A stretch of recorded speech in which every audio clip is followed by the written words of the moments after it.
picked up a computer from the Granville County Historical Museum. Data read error on bootup, which is not good. I haven't actually opened up the computer yet, or, well, I got to take the hard drive out and put it in an external drive so I can test it, because if it's got a data read error, it's kind of hard to test a hard drive without a, what are you doing? Okay. Without a booted up computer.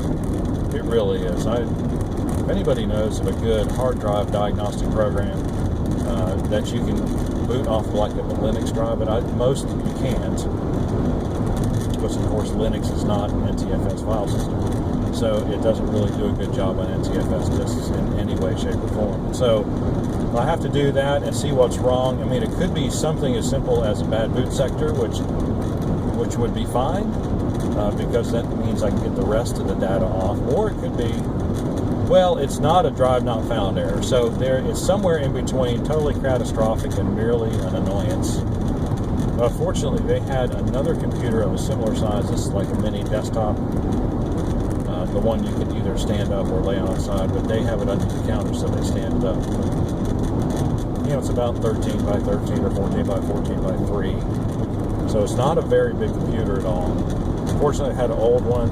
I was told that it worked when they took it out of service, and I'm quite sure they both use SATA drives. So what I suggested was, in order to save them money, because we're all about saving people money, because saving money is important to me, to take the hard drive out of the computer that supposedly works and put it in the computer that no longer boots, and then we'll move from there.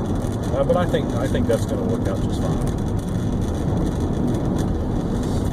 Excuse me, and then we'll see if once that's installed, which means to put Windows 7 back on the original computer.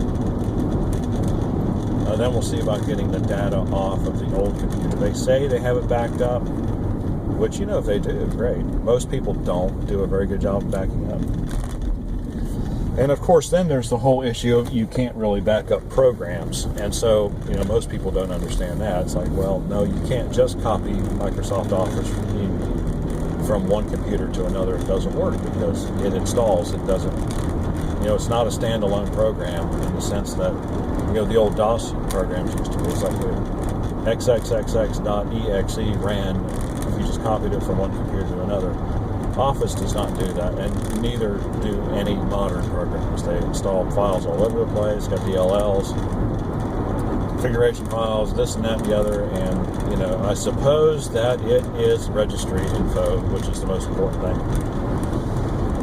I suppose if you had the time and patience, if I had the time and patience, maybe, I should work on that, and so I could, of course, then you have the whole operating system issue to deal with, so...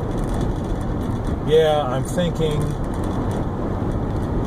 I'll explore that, but I don't hold out much hope. I think there are a couple programs that will do the better known programs like that, but will it actually work?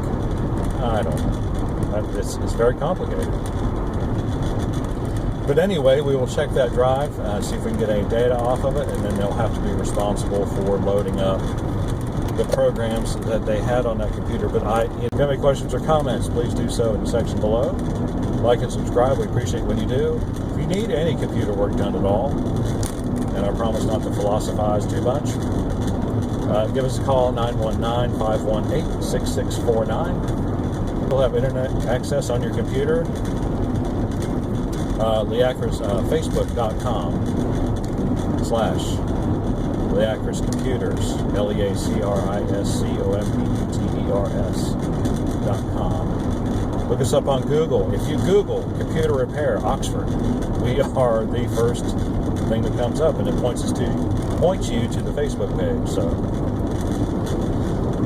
do that. Of course, you're already here, so I guess that's of limited use. But tell your friends, and that's how you can find us. So that way you don't really have to have the phone number. You can just say, hey, do Google search for local computer repair in Oxford. That'll get them to us. And we would appreciate it if you do that.